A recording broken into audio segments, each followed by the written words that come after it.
Hola a todos. Vamos a seguir ahora con la parte más práctica. Entonces, después del poco de teoría que mostramos de los paquetes, y un poco de los conceptos de cómo y por qué se hacen las cosas.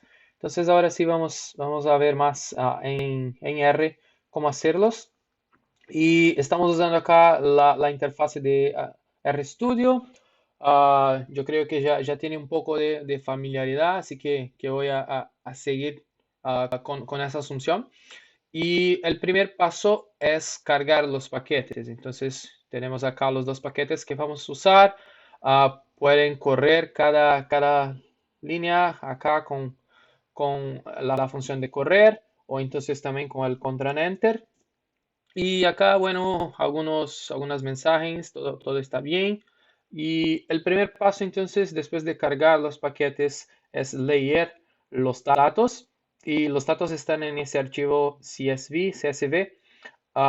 Entonces, yo vamos a correr y miren que aparece acá en medio ambiente, acá aparecen mis datos de cultivos. Tenemos 804 observaciones y 7 variables. Y también si quieren ver la tabla, se puede por acá, las variables que tenemos y las observaciones. Y acá se puede ver toda la tabla.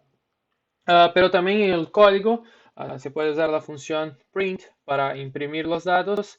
Y miren que no es tan chévere porque bueno, no cabe todo. Entonces, una opción mejor para visualización y mejor en otros puntos también es convertir los datos para este formato de TiVo, que parte de esos paquetes también de Tidyverse. Y cuando usamos la función print ahora, entonces verán que ya tengo todas las columnas y tiene solo como un muestreo de las filas acá y dice que tiene 794 más. Entonces, con esto en general se facilita un poco entender y visualizar los datos que tenemos. Otra opción que eventualmente voy a usar es la función glimpse. También está de esos paquetes y que genera una visualización como que transpuesta de los datos. Entonces, yo tengo acá las columnas, me salen como en cada fila y yo tengo a unas de las observaciones acá.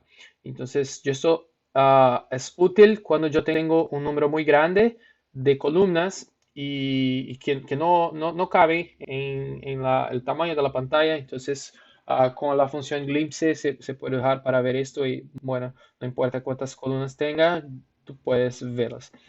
Ah, y finalmente, otro paso importante que puede ser muy útil acá son las funciones de ayuda del propio R, del propio R.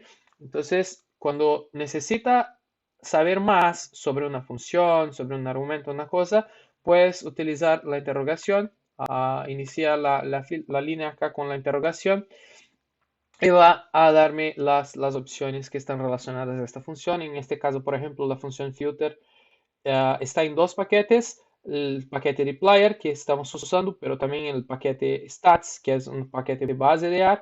Y en ese caso, bueno, la que necesitamos ayuda es en el paquete dplyr. Entonces yo voy a seleccionar acá y va a tener toda la descripción, cuáles son los argumentos que tienes que fornecer a la función, o qué hace, cuáles son los resultados y aquí algunos criterios que se pueden usar. Y finalmente se va más abajo algunos ejemplos que también son en general muy útiles. Otro modo de utilizar, y bueno, en algunos casos van a ver esta notación cuando yo quiero especificar una función o de qué paquete viene, yo puedo usar este símbolo y entonces acá yo estoy diciendo a R que yo quiero la función filter del paquete dplyr. Entonces si yo uh, corro la ayuda acá, ya me viene directo porque sabe que esta. Y también este es un modo que se usa para programar cuando se escribe un paquete y cuando se tiene algún conflicto de una función que yo no quiero cargar un paquete solo para usar una función porque va a me dar conflicto. Entonces yo puedo usar con esta notación y no necesito tener el paquete cargado. Entonces es una opción solo para para tener. Bueno, ahora sí, empezamos un poco más con las funciones que estábamos mostrando antes, en la parte teórica. Y la primera función es la función filter para filtrar las filas. Tenemos el crop data, mis datos de cultivos que leímos acá arriba. Y voy a hacer el filtro seleccionando las filas que tienen un rendimiento acima de 8. Entonces, cuando yo corro acá, me va a retornar que hay como 800 filas, ahora tengo solo 5 filas. Entonces, todos los que tienen el rendimiento mayor que 8.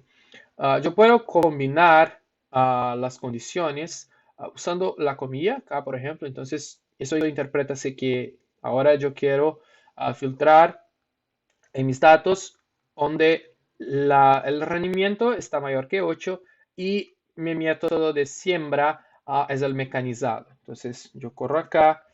Bueno, mira que los que tenían como manual se quitaron. Eso tengo 3 observaciones ahora. Yo también puedo usar la condición, o sea, combinar en la condición y eso me permite un poco más de flexibilidad. Y yo tengo acá el E, que vale esto es esto, pero podría ser el O, y otros que estaban acá, por ejemplo, en la ayuda. Acá tiene como ejemplo mucho lo que se puede usar. Entonces acá está el E, O, ah, ese que es la negación, between, que entre un valor y otro. Entonces hay otras combinaciones de expresiones que se puede usar para crear la condición y elegir, filtrar las filas que tienes interés. Bueno, seguimos con la función arrange, que es la función para ordenar los datos, para organizar con base en unos valores de una columna. Entonces, bueno, déjame correr acá. Va a ver que ahora sí yo tengo acá, empiezo con el menor rendimiento y me va aumentando acá, ¿cierto? Ese es el default, el padrón, es que va del menor para el mayor. Pero se puede usar la función descending acá, que es decreciente, para invertir y entonces va a empezar con el mayor valor. Y también se puede usar más de una columna como criterio cuando hay un impacto. Entonces, si por ejemplo los métodos de siembra es siempre lo mismo, bueno, va a organizar acá, va a ordenar que siempre viene el método de siembra manual de rendimiento decreciente y después va a empezar el método mecanizado, por ejemplo. Y se puede combinar otras columnas acá.